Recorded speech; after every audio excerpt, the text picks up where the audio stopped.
In 1973, OPEC, a collection of oil-producing countries, introduced an oil embargo against the West, creating a supply problem which almost crippled America. Around this time, U.S. oil production began a sharp decline, while consumption continued to increase, causing oil to become a primary concern of U.S. policy, both foreign and domestic. The U.S. used its influence around the world to create a secure oil supply. This focus on external sources of oil meant that the hunt for new domestic sources slowed. However, almost 10 years ago, a new domestic source of oil emerged in the United States which promised to change the world. That new source of oil was fracking. In 9 years, it has doubled U.S. oil production. This new source takes advantage of oil deposits which, while previously known, were uneconomical. Advances in technology and a high oil price enabled companies to set up wells to tap these deposits. These advances were innovations in hydraulic fracturing, the method of extracting oil suspended in rock or sand. Once a secure pipe has been established, a chemical mix known as fracturing fluid is injected, which shatters the rock or unsettles the sand. Unsettled, the oil flows naturally and can be pumped out of the ground. Today, there exists over 1.1 million of these active fracking wells in the U.S., accounting for 49% of all U.S. oil production and 54% of all U.S. natural gas production. These numbers are significant. The U.S. currently consumes over 19 million barrels of oil a day, meaning it produces, via fracking, almost 25% of its oil needs. This grand scale has massive implications in a wide variety of respects.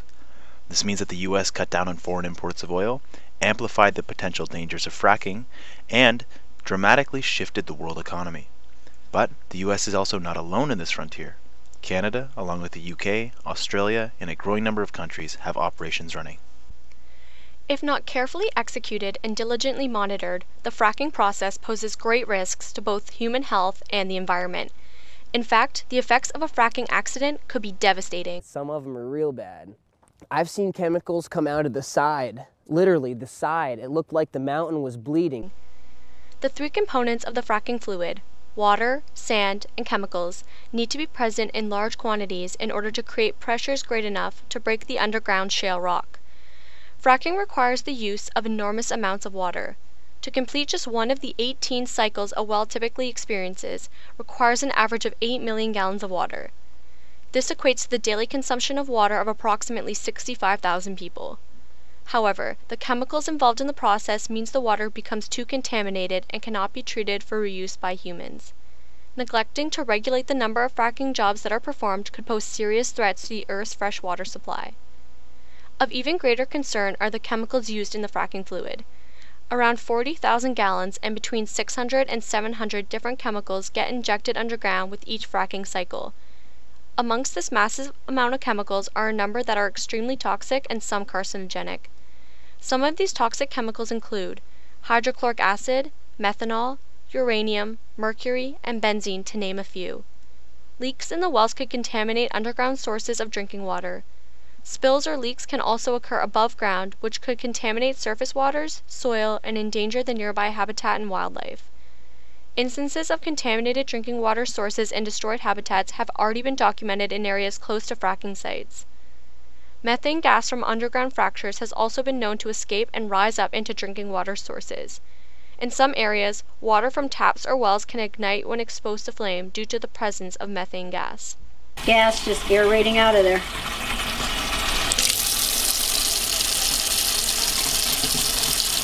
I don't know whether you can see it or not. Sometimes you have to hold it just right. It is estimated that about half of the fracking fluid flows back up to the surface, while the other half remains trapped in the ground. The fluid returning to the surface is called flowback. Once at the surface, flowback fluid is often collected in large open pools called frac ponds, where these chemicals are exposed to air. Some of the chemicals in the fracking fluid are volatile organic compounds and release harmful toxins into the air when exposed to it. The shale rock is also known to contain radium isotopes, an extremely radioactive chemical. This flowback fluid can bring radium up to the surface, where humans are at risk of exposure to it.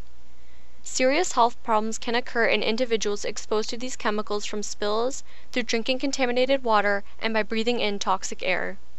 It is hard to ignore the serious issues presented by fracking. That being said, there are also positive aspects of fracking which must be considered for an objective understanding of the topic. Fracking permits access to large amounts of shale previously deemed inaccessible. Aubrey McClendon is the CEO of Chesapeake Energy, the largest independent gas producer in the country. In the last few years, we've discovered the equivalent of 2 Saudi Arabias of oil. Natural gas in this country, is that what you're saying? Then they have oil in Saudi Arabia? I'm trying to very clearly say exactly that. Looking at the USA, there is currently exploration or production of shale in over 30 states. Therefore, fracking can permit many countries to meet energy needs closer to home. This will help to boost local economies and generate energy independence as countries rely less on imported energy sources. 2 common concerns surrounding fracking are it leading to earthquakes and contaminating groundwater aquifers.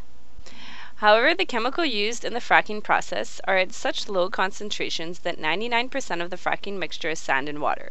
A common chemical used is hydrochloric acid, which can be found at concentrations 100 times lower in the hydraulic fluid compared to toilet cleaners.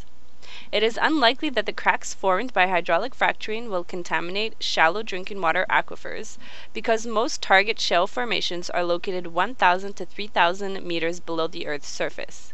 Microseismic data shows that the fractures rarely propagate over 600 meters. The number of reported examples of seismic activity due to hydraulic fracturing is small compared with other human-caused triggers such as mining and dam impoundment.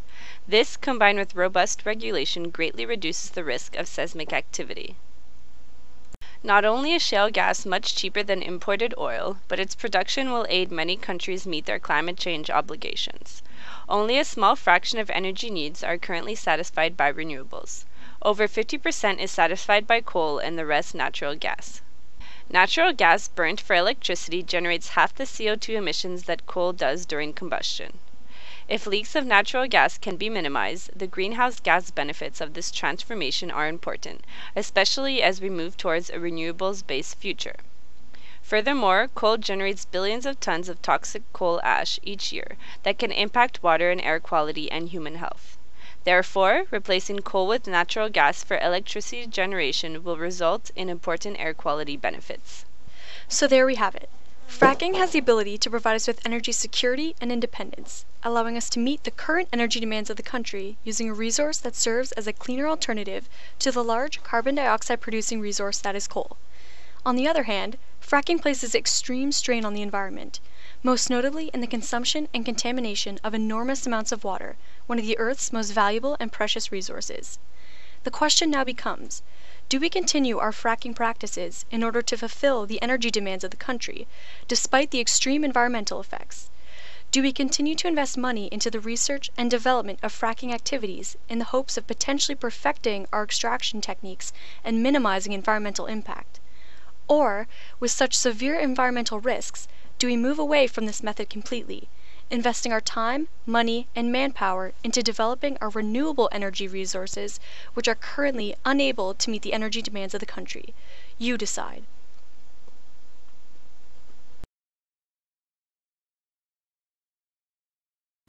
I guess I've seen a lot of negative things like in the media and that, but as far as producing natural gas, I think it's a positive. Fracking, it leads to earthquakes. That's what I've heard. It messes up the environment. That's what I've read. Not too much otherwise. Well, in terms of energy, we're not really in that much of a detriment because we have alternative sources. From an economic standpoint, it might be beneficial, but that's only in the short term. Both sides, and it's hard to say based on my limited knowledge which is better, which is worse. I'm sure it has both pros and cons. Like here, that's a much efficient way of extracting oils, which is good, but then it's also more detrimental to the environment, I guess, which is a bad thing. So it depends on what you value more. Awesome. Damn, Daniel!